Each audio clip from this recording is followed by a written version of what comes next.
Welcome in. The Eric Zane Show podcast. Facebook Marketplace. There's always there always seems to be some type of saga involved with anything when it comes to Facebook Marketplace. But that didn't stop me. That did not deter me from rooting around there to look for something very simple. Now, I know what you're going to say as I get into this, because I'm skeezed out a little bit too. But getting a mattress on Facebook Marketplace, okay, you're basically getting something that the person you're getting it from could theoretically spend a third of their day on. And God knows what has been exposed to that mattress. Or the mattress has been exposed to God knows what. But I need this mattress, box spring, and frame, twin bed for Fear Bunker North. I'm not sleeping on it. My dad is. So what do I care? As you know, Charity Scam Mike just lost access to his up north Fear Bunker a mile and a half from us. So now, and my dad stays at his place. It's a nicer place. That's gone. That was sold. So now everybody stays at my place, including my dad and Joanne. Now, this old trailer was where they used to stay. Now they're back. But Dad and Joanne, Dad snores all the time. He likes to be in a different room or else he wakes up Joanne. He used to sleep on this old ratty couch. Everybody's already offering me suggestions. I'll get to that. And I plan on doing all those things. Josh says the old joke of getting a used mattress is gross, but we'll pay $250 a night to a Hilton hotel without thinking about it. That's a great point. Never once thought about that. You don't think about that. But we're getting ahead of ourselves. Listen up. So, and, this is an old, everything in that place is old.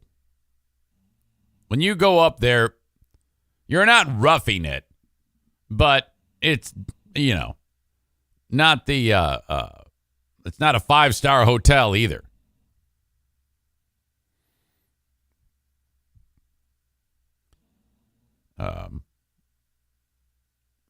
Okay, we're getting suggestions. Shh.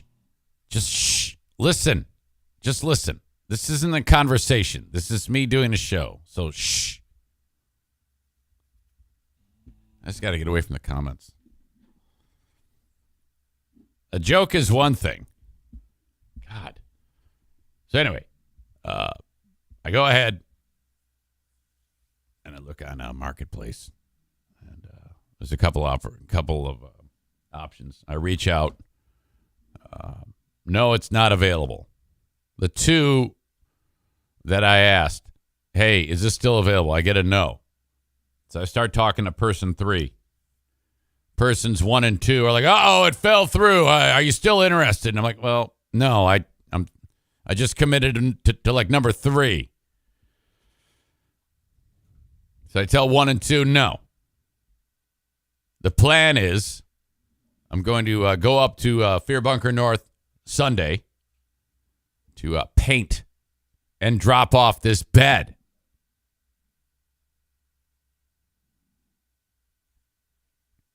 I'm going to stop on the way up in this community called Big Rapids. It's about 60 miles from here. Pick up the bed, continue on my way up, drop the bed off. Fear Bunker North has a ton of snow. I reach out to my snowplow guy. His name's Matt. I go, can you give me a push? Yeah. Turns out his truck blew up. He can't give me a push. I cannot get in there. Now let's back up a little bit. This is not so simple as just go to whatever his face's house is and pick the shit up and be on my merry way. God. This is such a, it's just so backbreaking. And because part of me wants to get like involved with this person. And you're like, wait, what? What are you talking about? No, it's true.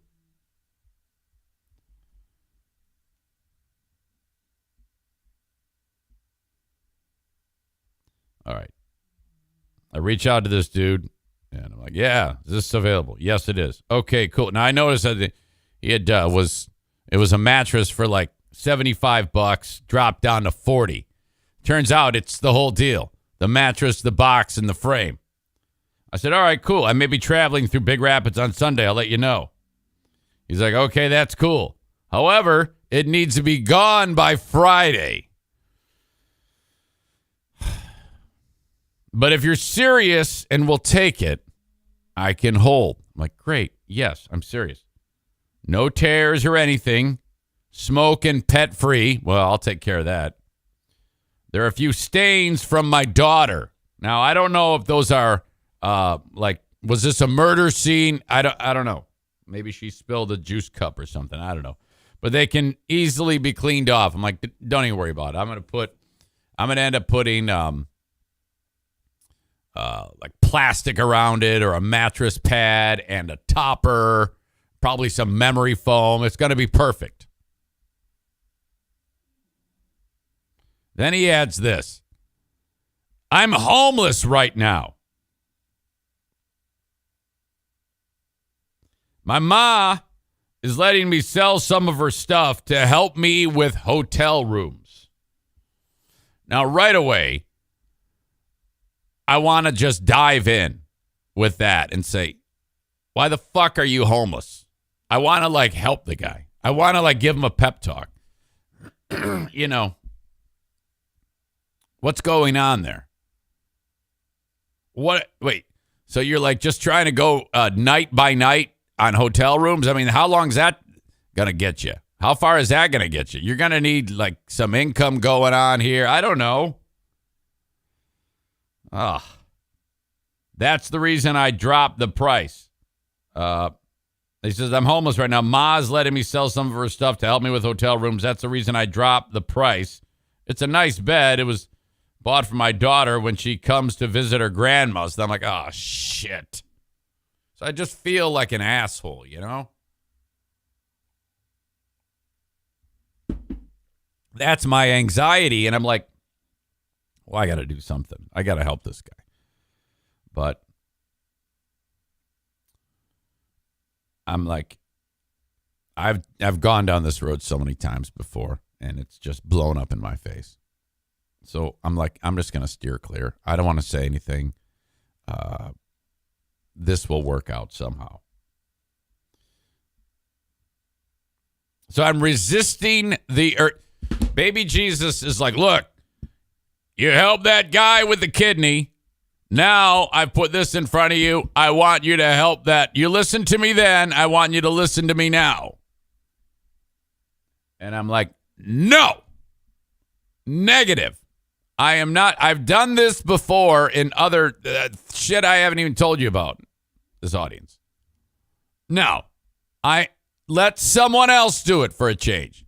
I am not doing this. Negative.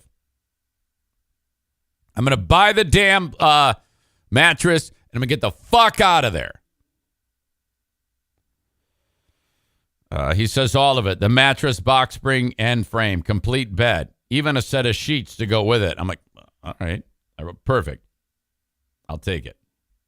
So I'm planning on Sunday. Then I find out that Matt, my snowplow guy up north, blew up his truck. I can't go up there. They just got another foot of snow yesterday.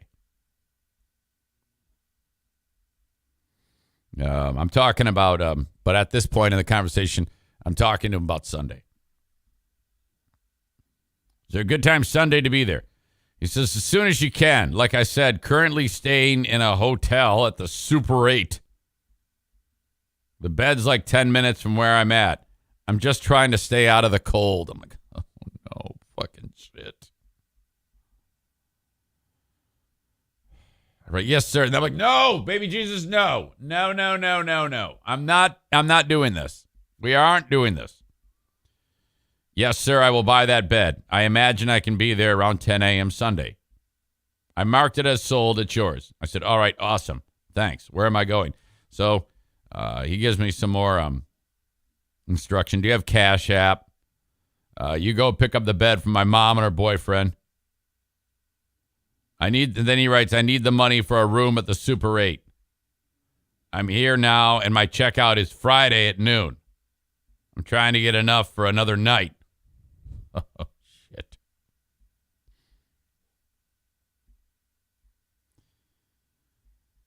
So then I write, I can get up there tomorrow if you like. That might buy, because now I'm like, I can't go up north. So I reveal to the dude, I can get up there tomorrow if you like. That might buy you some time. Yes, I have Cash App. Yeah, the sooner the better for me. I'll set it up for you to pick up, and once you picked it up, it's all yours, and you can Cash App me the money if that's okay with you. I said, all right, let's do that. I can get up there early afternoon tomorrow, like today. Awesome. So you know what time, so I can let my mom or boyfriend know. I said around 12:15, 12:30. This sounds a little sketch. Am I going to get killed here? So, this is the time that I'm asking you questions. This is the time that I would expect you to weigh in on this, on the chat. He says, okay, perfect. I'll let them know and that we have worked out the payment so you can just pick up. Thank you. This is really helping me. They have 2 dogs. They might be out there. They are 100% friendly and just want to say hi. I said, no, thank you. I needed this bed. I said, no, thank you. I needed this bed. He says, no problem. I said, no problem. I love dogs. He says, they're theater dogs. He said, yeah, it's all theater. Actually, they're my service dogs, so they are cool. And he gives me his Cash App number. I said, I'll let you know. Jim and I'm like, oh, he gives a name. I don't want to do that. He gives me an address. Thank you again. My mom said she has sheets for it if you want. Everything is all set. I said, cool. So I think what I picture is I'm going to, we're going up to former Zaniac country here. This is off the beaten path.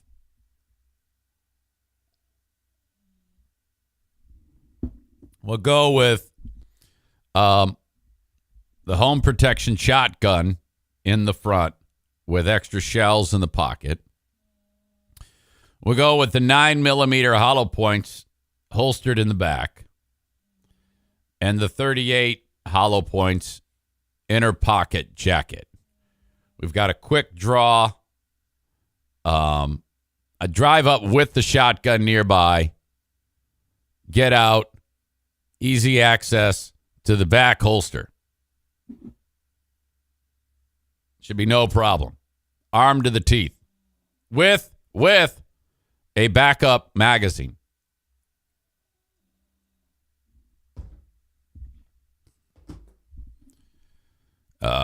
I think it sounds like I'm being set up. So when I die, I want you all to point the police to this right here. Mama Goat, Nikki says, yikes, don't do it. Isn't there a Goodwill or something nearby that sells furniture? Linda says, this is a Dateline NBC episode waiting to happen. Maureen says, take Justin with you. Kenny says, you're being set up. This is a BS story. Jimmy says, wear a MAGA hat. Aram says, a guy will have 3 guns. Josh says, anyone else picturing Eric driving down that same road with the private property sign from a few years ago? Bring Dean with you. Chris says they're going to steal your remaining kidney. Same comment from Linda. Eric, don't end up in an ice bath in a hotel room with your other kidney removed. These are all excellent jokes. I appreciate this. Cole says, so his mom has an extra bed, but he's homeless. Aram says Eric should see if this guy has a bridge he can buy. Maureen says, no, back out of this deal immediately. Kenny says, this guy is so full of shit.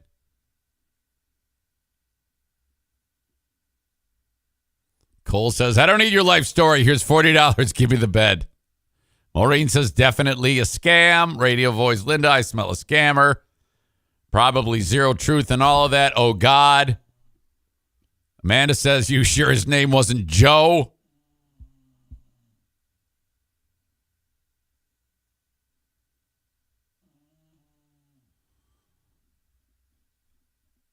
All right. I am going. Okay. It's easy to just throw out, hey, it's a scam. What's the scam?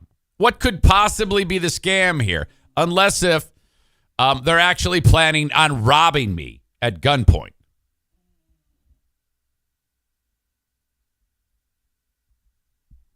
Oh, you guys are so wrong. Jimmy says this will be on Netflix.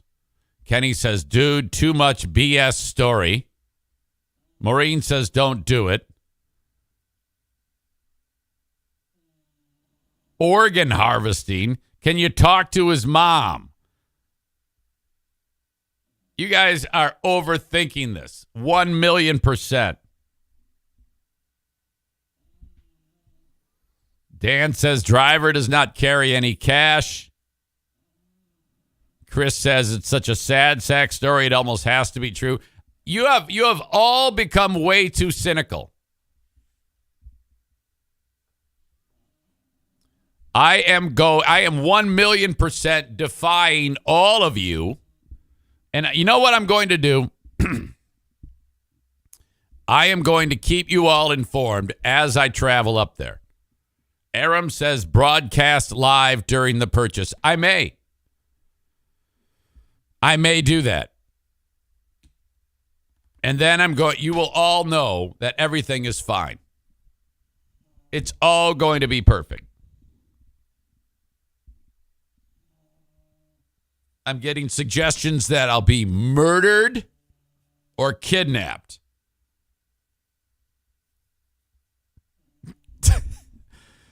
Linda, thankfully your family has the tracking app, so they'll know where your last whereabouts were for Keith Morrison.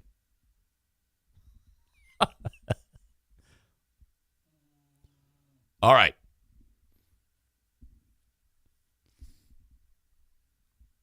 So that's part of what happened yesterday. Chris says, quote, local podcaster posted this video shortly before he was murdered. Josh writes, killed on the mattress and turned into, I think that's supposed to say paste.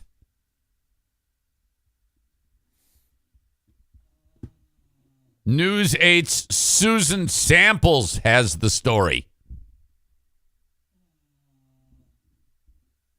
I think that's supposed to be pasty. Yeah. You botched that. You're at the bottom of the joke list for that. It's not my fault. You can't type. All right. So, today, I'm getting done with this podcast. And then I got to turn around, do the Patreon. That'll be my last one before my death. And then I'm gone. I am gone. I'll be there between 12:15 and 12:30. I'm going to get my mattress, my bed, drive back. I'm stoked. And you all will see that this you're way too wound up on this deal. Kuipers says Leon will come out of retirement for this story. Daisy, moving on. Our beloved Daisy has been diagnosed with a UTI. So when I go to the vet, I know that she is due like some vaccinations. I think she needs a rabies shot. I think she needs a distemper shot, Bordetella. She also needs a doggy flu shot. She also needs a doggy heartworm shot. You know that they have doggy heartworm, that instead of giving the dog the pills each month, they can give the dog one shot a year. It's awesome. I need that. I need them to, under the microscope, look at her urine. She needs a senior well check, senior annual well check from Dr. Levin.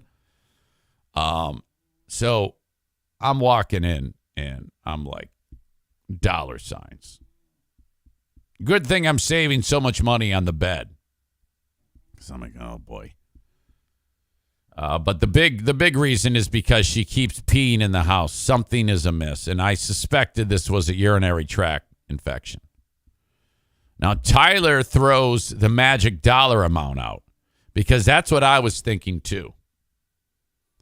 I'm like in the waiting room, and they take her to get like a blood draw. And so I'm alone, not in the waiting room, but in the exam room. And I'm like, okay, $1,000. Well, I can go credit card, or I can do this. And I'm like moving, like, oh no.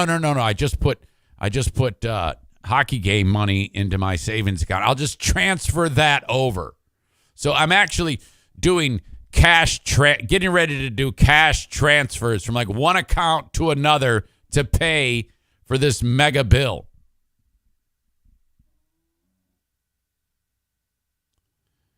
And then she comes in and, doctor talks, and then the assistant. And she goes, okay, here's the estimate.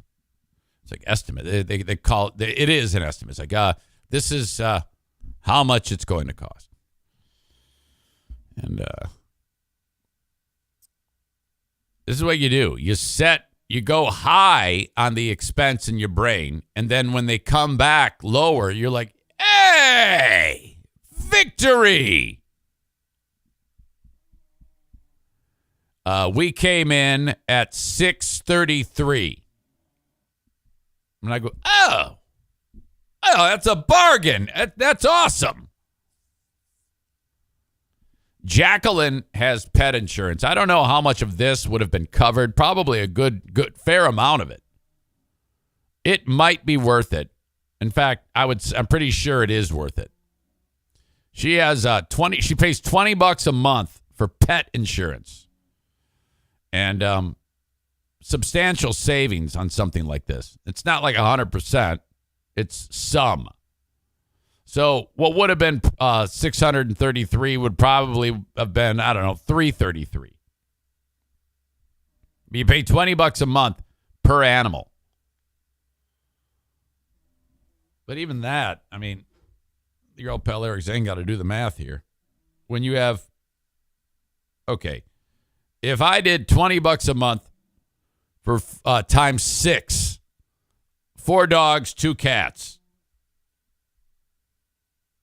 that's $120 a month. That's still not bad. $1,440 a year. I should do that. But she's good. She's got antibiotic. Come back for a recheck. Look at her, sleeping peacefully. I put the antibiotic in her. I gave it to her yesterday. And amazingly, I don't think it had that quick of an effect, but she didn't pee last night on the carpet. So I'm happy about that. Wild night at the hockey game last night. First of all, Kevin Kuipers was there. He witnessed this. I'm going to describe it for you now. I'll post the highlights of this in the show notes, if that's your thing. But before the game, I walk in, or I'm in the parking lot, and I'm walking in with Yuri Fisher, who, if you're a Red Wing fan, you know who Yuri Fisher is. Highly touted player and defensive player for the Red Wings, and he's the guy that had that heart attack on the bench a long time ago, and they had to give him CPR to bring him back. He survived. He never played hockey again. He works in the organization, with the prospects, the guys we're going to watch on the ice. And so I see him. I go, "Hey, Mr. Fisher, how are you?" And he goes, "Oh, good to see you." And just small talk, whatever bullshit. Walk into the rink. He's from, I think, Czechoslovakia or something like that. So, I think that there was I don't know why he took what I said weird after the game, but I'll get to that. Now, the team, the Griffs, have won 25 games. They've lost 29, and they've lost a certain amount in overtime or shootouts. And for the life of me, it doesn't seem like they're only 4 games under 500. It seems to me worse. I don't know why. They go through spells, especially at home, where they just stink. And that was on display in the first period and the second period of this game. Their power play is second to last in the league at home. They're much more effective on the road than they are at home, which doesn't make much sense. Their power play is 12.5% at home. So if you give them 100 power plays, 12 times they'll score. League leader is about 25%. So it's bad. But there they are, and they're sucking. First 2 periods in the books. I mean, it's a drag. They're down 2-0, but it might as well be 35-0. And then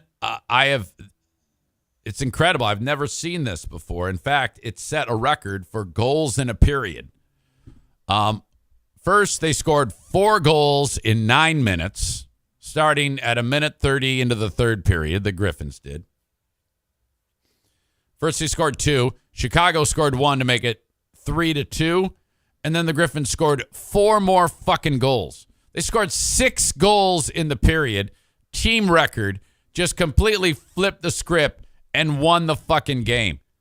What a wild-ass night. I mean, we were getting so annoyed with how shitty this team was in the first 2 periods. What the fuck? And it bums us out from a game presentation standpoint because we don't have anything to do with the players. We have to do, all we care about is what goes on when there's not a hockey play going on, trying to entertain the fans, keep them engaged, keep them happy. And sometimes it gets to be hard when the team is playing as awful as they were playing in the first 2 periods of that game. But my God, insane. Kuipers was there. He witnessed this. Man. That was something.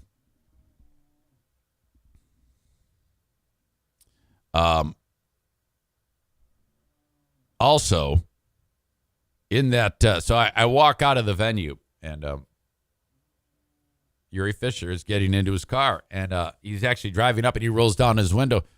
He goes, and I look at him, I go, "Wow!" And he goes, "Yeah, incredible." I go, "That was ridiculous." And when I said ridiculous, I meant it in a good way, ridiculous. Oh my God, incredible. Like that.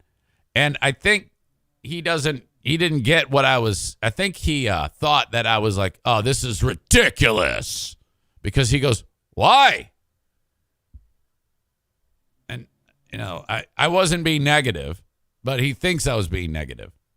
And I go, "Well, no, I mean ridiculous in a fantastic way. It was, that was incredible.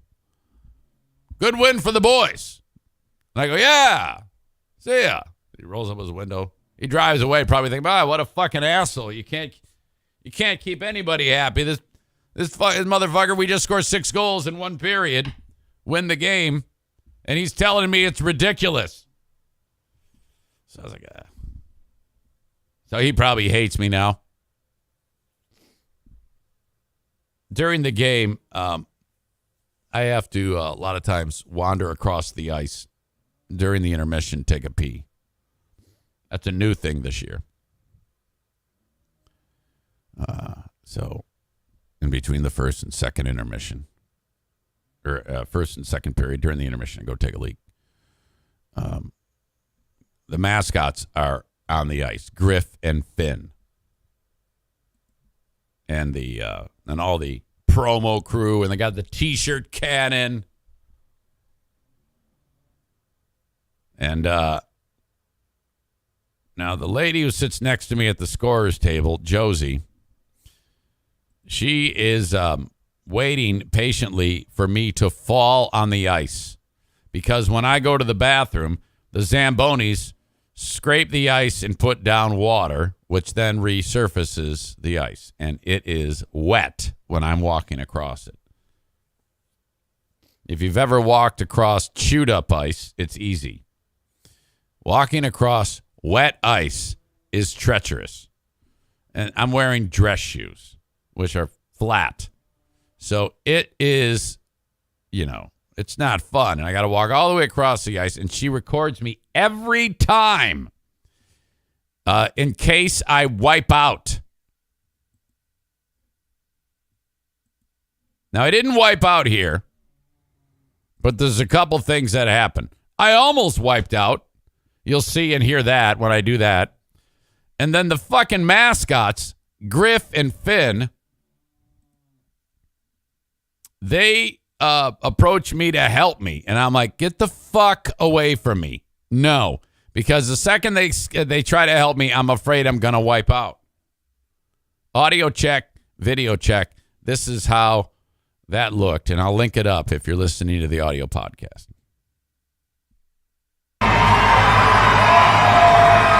Look at, I'm walking. Now, you can see where it's wet, and this is where it's dry. I have no problem on the dry swaths, but the wet swaths of ice are a disaster. And I got to look down to make sure that it's okay.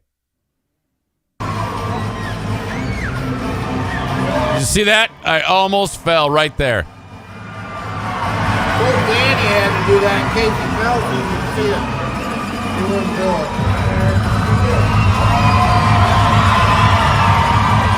I'm looking for the Zambonis because they'll hit you.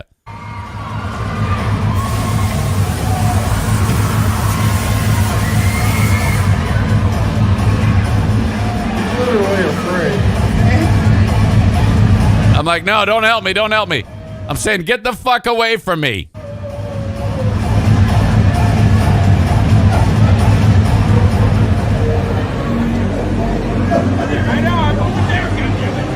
No!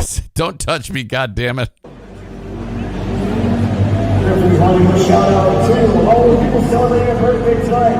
Oh, shit. I hate that so much. Those fuckers. They know what they're doing.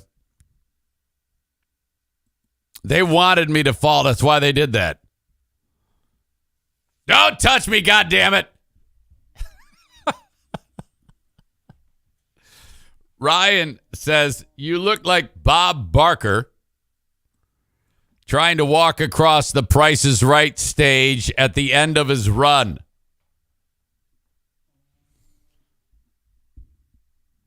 Kyle says, bring a coffee can. You can pee in the booth. First of all, no, that's ridiculous and a stupid comment. And I can't go potty in front of people. I have to be like, in an enclosed room with privacy. Why can't they make another way into that little booth? I don't know. One door in, one door out. The suggestion, wear diapers and pee. No. Again, that's why. I need the privacy. And no, I'm not going to wear diapers, you asshole. A catheter. No. How about just walk across the fucking ice and take a pee? That's not a big deal. I've been doing this for 18 years and I've never fallen. All right. Thank you for checking out the show. Facebook.com/Eric Zane fan page, Twitter @Eric Zane Show, and on YouTube, Eric Zane Show. Follow on all of those things. As I start the show, obviously you're watching it on all those platforms and Twitch, but Twitch is the only one that you get it uninterrupted. So if you're watching on any of those other platforms, check me out on Twitch, twitch.tv/Eric Zane Live. Hit the follow button, hit the subscribe button, and then you're all set. Or download the Twitch app, search Eric Zane Live. Boom, that's it. Audio podcast available on all platforms. Subscribe, rate, and review so you can listen to the show whenever you want. You can reach me via email on the Shoreliners Striping inbox, eric@ericzaneshow.com. All right. Thanks to you folks on Facebook, Twitter, and YouTube. I will say goodbye to you. Have a great rest of your day.